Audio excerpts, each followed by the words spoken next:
My right, Lieutenant Colonel Christopher King, K-I-N-G.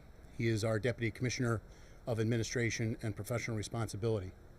To his right is our Area 3 Commander, Major Norm Kramer, C-R-A-M-E-R. To his right is Major Craig Rodriguez. He is our Bureau of Emergency and Special Operations Director, R-O-D-R-I-G-U-E-Z. To my left and to the left of District Attorney Marion O'Malley, we have Sergeant Jeremy Carroll, C-A-R-R-O-L-L. He is the station commander of Troop R Gibson, where we are currently, that covers Susquehanna County. And to his left is Captain Mike Walsh, W-A-L-S-H. He is our Troop R commander, which encompasses Lackawanna, Susquehanna, Wayne, and Pike counties. I apologize for the delay in us getting this press conference together. It's been a very tragic and harrowing day for the community here in Susquehanna County and the Pennsylvania State Police. We are still very much involved in an active and ongoing investigation. Our hope here tonight with this briefing is to give you a thumbnail sketch of some of the facts that we're prepared to discuss tonight. I will be speaking, District Attorney Marion O'Malley will be speaking, and then we will defer to the continued operational cycles in the near future to try and fully run down all of the aspects of this incident. So if I can begin by painting a picture for you, Gibson Barracks, where we are, Susquehanna County, was contacted this morning at 11:17 a.m. There was a report made by an individual that shots were fired in the vicinity of the numeric 20141, repeating 20141, State Route 171, Thompson Township, Susquehanna County. And to paint a picture, this is a two-lane State Route 171 in Thompson Township. It is very rural. That location is one that's of relevance for this incident, but there's also a neighboring property with the numeric of 20034, State Route 171, repeating 20034. And again, these are neighbors, not on the other side of a fence, but several hundred yards away on opposite sides of State Route 171. When the call was received here by Gibson Barracks, it was called in by the boyfriend and cohabitant of our first victim, which I'm going to discuss. Our first victim is Lori Wasco, W-A-S-K-O. Next of kin have been notified. She is deceased. She was 57 years of age. She was a resident of Thompson Township at that first numeric that I discussed, 20141. Her boyfriend and cohabitant called 911 for the reports to report shots fired in that vicinity. Miss Lori Wasco was shot and killed in front of that residence in the general vicinity of her vehicle. Some of these exact locations, I want to be sure that, given at this point in the investigation, we're still very much mapping the scene and trying to identify the exact sequence of events. But she had been shot. Two troopers were dispatched from PSP Gibson. The first trooper was Trooper Joseph Perechinsky, P-E-R-E-C-H-I-N-S-K-Y, repeating P-E-R-E-C-H-I-N-S-K-Y. He is a member of the Gibson Patrol Unit. His father, Joseph Sr., is the Chief of Police of Mayfield Borough in Lackawanna County. His brother is an officer with Archibald Police, also has a very strong law enforcement family. He has been a trooper for 6 years. He is single. The second trooper is Trooper William Jenkins, Jenkins III. He has been a trooper for 10 years. He is married and he is a father of 4. I will tell you, both of our troopers currently are stable, and with the help of the continued prayers of the community and their will to continue on, they will be with us, and we are extremely, extremely grateful for that. But back to the timeline of events, at 11:17, when that call came in by Miss Wasco's boyfriend, those two troopers responded. They responded along State Route 191 to try and ascertain the location of that threat of shots fired.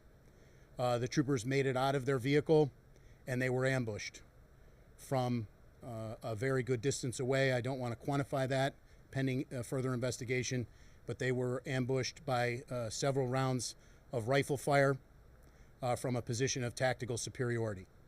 Trooper Parashinsky was shot twice in the chest/torso area. Trooper Jenkins was shot twice as well, once in each arm.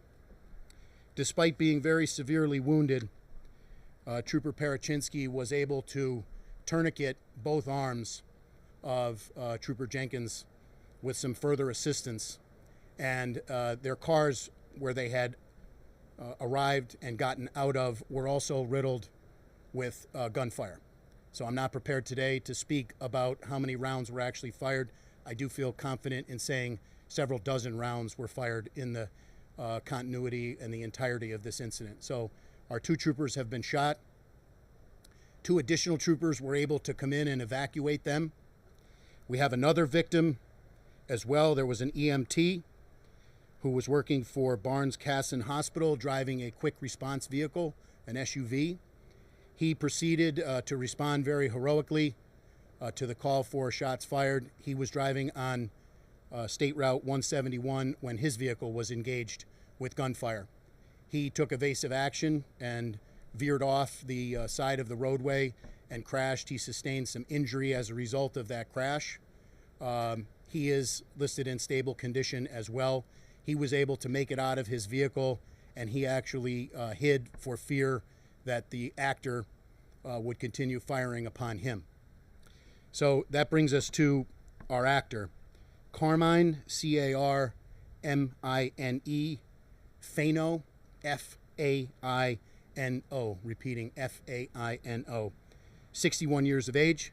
Faino is the resident at 20034, so technically he would be a neighbor of Wasco and her live-in longtime boyfriend. However, their properties are separated by several hundred yards. He, we believe at this point, murdered Lori Wasco, and he was the shooter who shot both of our two troopers, as well as who shot at Carl Lawson. Again, Carl Lawson's injuries were a result of the car crash as a result of the evasive action he had to take while his vehicle was taking fire. So this is obviously a very critical incident. Radio traffic went out that shots had been fired, multiple troopers had been hit, and I would like to try and just at this point blanketly say thank you to law enforcement from Susquehanna, Lackawanna, Monroe, and Wyoming counties, all of which responded. At some point later, we will collate a list to specifically acknowledge all of those people who were able to respond. Our two troopers who were shot, who were evacuated from that immediate vicinity along State Route 171, were taken and staged at an area where they were life flighted. So Trooper Parashinsky was life flighted to Geisinger CMC, and Trooper Jenkins was life flighted to Geisinger, Wyoming Valley. They are there. I have been with both of them. They are in good spirits. We have talked to their families, and as I said, we're extremely lucky to have them still with us. They are an answer to a prayer, while we simultaneously mourn the loss of Miss Wasco and think of her boyfriend and cohabitant, as well as Mr. Lawson. So back to the timeline of this event. The troopers are now, along with local law enforcement from those counties, attempting to set up a hard perimeter around our actor, Faino. He was moving about. We attempted to use a drone, which he shot down actively with a firearm, and we were eventually able to get a secure perimeter around his location. Major Rodriguez's organizational segment, the Bureau of Emergency and Special Operations, encompasses PSP CERT, Special Emergency Response Team. So over a period of time, we were able to hand that secure perimeter, which was being staffed by state troopers and local law enforcement from those counties that I mentioned earlier to a hard perimeter that CERT was able to take up and again begin their highly trained, high-risk warrant service or barricaded gunman protocols. We attempted at length to try and negotiate with Mr. Fano, our actor here. At one point, I will tell you, he was sitting on a propane tank, which caused further concern that he had attempted to turn that into an improvised explosive device, and we were concerned about other weapons, not only the weapon that he was using a semi-automatic long gun from which he fired several dozen rounds through this incident, but we were also concerned about other explosive devices that he may or may not have deployed at that location. After a period of attempting to negotiate with him, he continued to be a threat, and he was shot by members of the Special Emergency Response Team. He is deceased. So the perimeter still remains, and the processing by the Forensic Services Unit of the State Police is ongoing. We do currently have in place a Area 3 major case team from not only Troop R Dunmore, but also elements from Troop P Wilkes-Barre, Troop F Montoursville, and Troop N Hazleton to bring out the resources to bear to properly process and assess this entire scene. We are conducting a joint investigation with the Susquehanna County District Attorney's Office into the lethal force that was used to neutralize Mr. Fano. At this point, I would like to turn it over to District Attorney Marion O'Malley for a few comments, and then I will retake the podium to finish the briefing and open it up for a few brief questions. It needs not to be said, but I will say it. The Pennsylvania State Police relies on partnerships across the 67 counties of this Commonwealth every day to do the work that we have to do. The partnership that we enjoy here with District Attorney Marion O'Malley is second to none. We appreciate her being here. We appreciate the support that she has given our troopers who were injured, and we appreciate her support every day that she gives as we work for the victims, Ms. Wasco et al. Mentioned in this incident. So with that, I'll turn it over to District Attorney Marion O'Malley. Thank you. Good evening, everyone. As indicated, my name is Marion O'Malley. I am the Susquehanna County District Attorney. I want to begin by offering my sincere condolences, not only on my own behalf, but on behalf of every member of my office, to Ms. Wasco and her family. A truly tragic event. She was a member of our community. She was a worthwhile individual. She's someone who gave back to the community, and her loss will be felt by many people. As the Colonel indicated, my primary function here, given the fact that Mr. Fano is now deceased, will be to participate in the investigation and make the determination about the use of force in this case. That will require involvement by several of my county detectives in the investigation, and that will be done jointly with the Pennsylvania State Police. It will not be necessarily members from Gibson, but perhaps another barracks, correct? Absolutely, yes. Okay.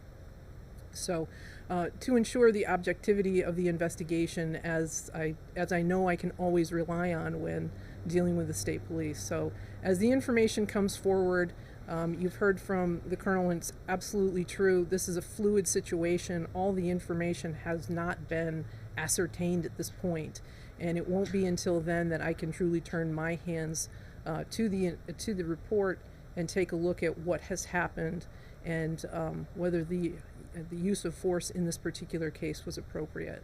That will take some time, but I know that I have the support of, obviously, the Pennsylvania State Police, as well as the members of my staff who will be working on it with us as well. We are very fortunate today in the sense that these two troopers are still with us. They are more commonly known to me as Bill and Joe.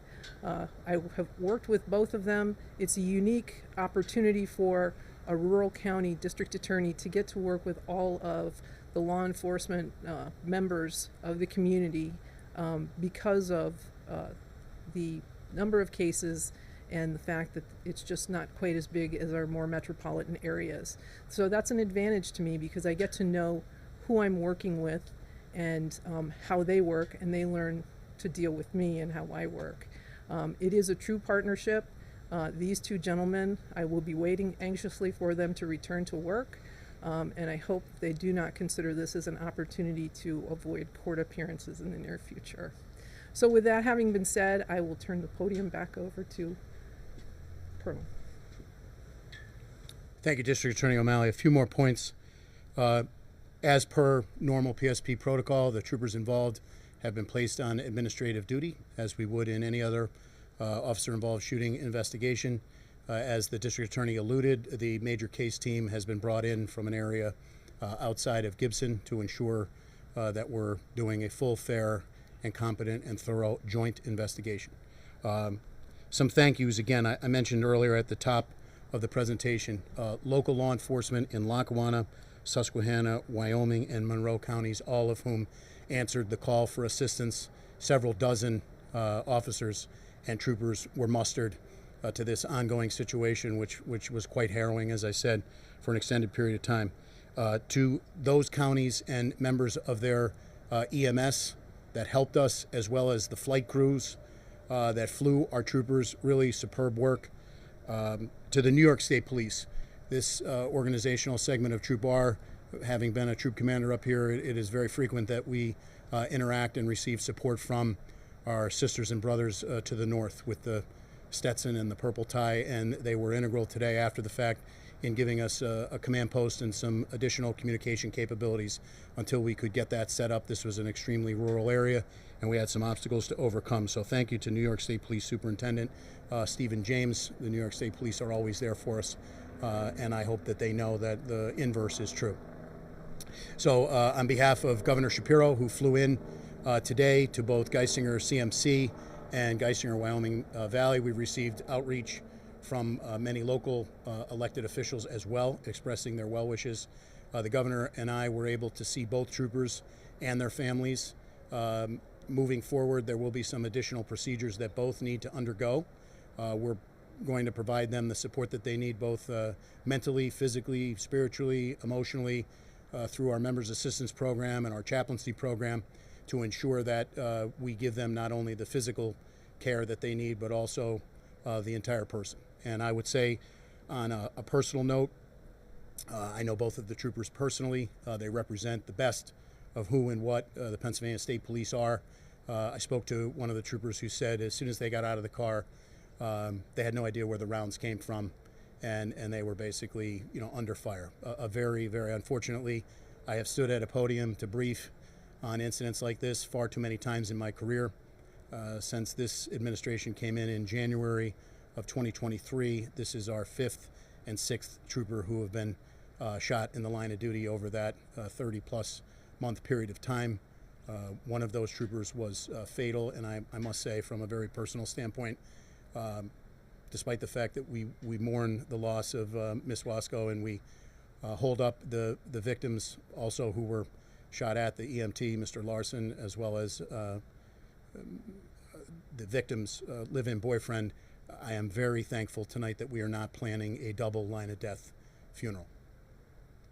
So with that, we'd open up to a few brief questions. Sir. Sir, earlier you said that there was a tactical superiority that Fano had over the two troopers.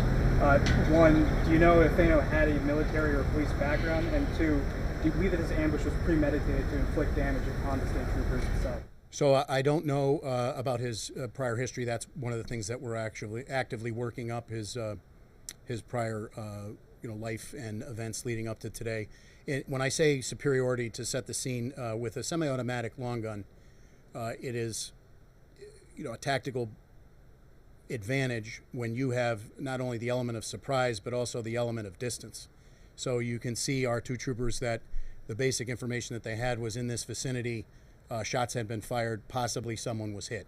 When you go out to an extremely rural area, you can get out and do a 360-degree scan in any direction, and the capabilities of a semi-automatic rifle from a position of tactical superiority, cover, or concealment really pose a chance for the actor, Fano in this case, to get the jump on our people, and for them to react the way that they did, for them to utilize the tourniquets on Trooper Jenkins, I spoke to both of his trauma surgeons. We were complimented as an agency.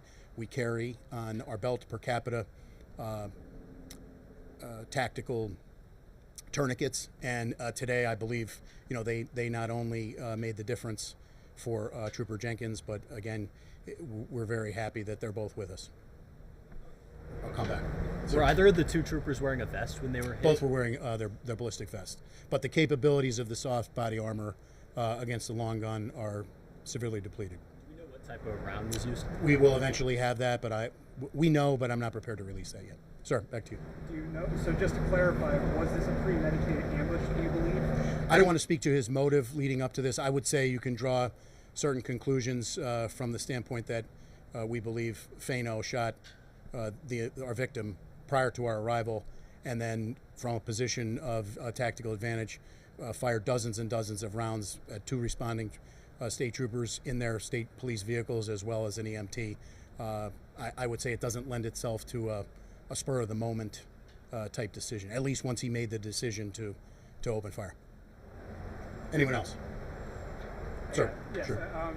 So we had crews all around Susquehanna County today, and one of them actually spoke to a man who says he called PSP yesterday talking about a man with a long gun walking down Route 171. And I was wondering, was that in fact the case? Was there a call yesterday about At this point, I don't know, and I wouldn't be prepared to say if I did, given the stage where we are actively trying to run down everything that we need to know about Fano, not only for his actions today, but leading up to today. All right, we will release more information. Trooper Bob Urban, off to my left here, will push information out. We, again, our heart goes out to Wasco and her family. Mr. Lawson, who was shot at. Our heart and prayers go out to him, coming to answer the call for shots fired, not only for a member of the community today in Wasco, but also two Pennsylvania State Troopers. And I'll end where I began, where our thoughts and prayers go out to Troopers Parachinsky and Jenkins and their respective families. They represent, again, the best of who and what we are, and their spirits are high. They are thankful to be where they are today. And again, all of those people, we cannot say thank you enough. We're the beneficiaries rather, of extreme law enforcement partnerships all over this great Commonwealth. We seek to build those on a daily basis. We talk about building those relationships brick by brick, and they pay dividends on days like today. But as a former troop commander and area commander here in the Northeast, it is particularly so up here, and that paid dividends for everybody today. I will tell you again, after those troopers were immediately evac'd, after both had been shot by the two additional troopers that came to their aid, one of the two troopers, Trooper Parachinsky, was able to commandeer a tractor trailer that was driving by, and he ordered the driver of that tractor trailer to pull his semi-rig across the roadway so that more people would not drive down that roadway and potentially be subjected to the fire that the EMT and Mr. Larson was. Again, shot twice. You put a tourniquet on your fellow trooper on both arms and helped to do so. You triaged and got out of the area, still thinking at that point in time, after being shot twice in the chest, what can I do to secure this location? What can I do to make sure nobody else gets hurt? They're the real story here today. So I'm humbled and proud to serve as the commissioner, and I really appreciate all the thoughts in the community and the prayers. We appreciate it very much. Commissioner, could I just say one thing? Sure. To thank the governor for coming up and say PSP strong. I'm glad the governor is backing you people the way he does, and thank you for your leadership. And if there's anything that needs to be done to raise money or something, if these troopers need any kind of help, you post it, and I have a site, we'll put it out there. Anything we can do to help the troopers or their families, we gladly will. Thank you very much. And just a word about that, it need not be said publicly, but I will, to thank the governor for his continued support, not only for our troopers who've been shot, but also the municipal officers across the Commonwealth. He goes, he's physically present, and he cares about law enforcement and tries to give us the very best that he can, along with partners in the legislature in Harrisburg, to give us the tools, the training, and the personnel to meet our mission. So thank you very much. Thank you. Has Fano been on your radar at all? I wouldn't be prepared at this point to discuss that, but thank you. There's one more. Do you have one more? Sure. By any chance, you said that Thano was at some kind of propane tank. Was there anything found at that propane So, tank? in addition to processing the scene, we had our hazardous device and explosives section, HIDES, which also operates under Major Rodriguez's organizational segment of BISO, to clear that out. And we're not in a process, or we're still in the process of fully clearing that area, any evidence of relevance to today's incident, but also if he had any additional explosive devices. But that has not slowed us down, but has caused us to be very diligent in the way that we're processing the scene in the event that he had prepared an explosive device. Okay? Thanks. Thank you.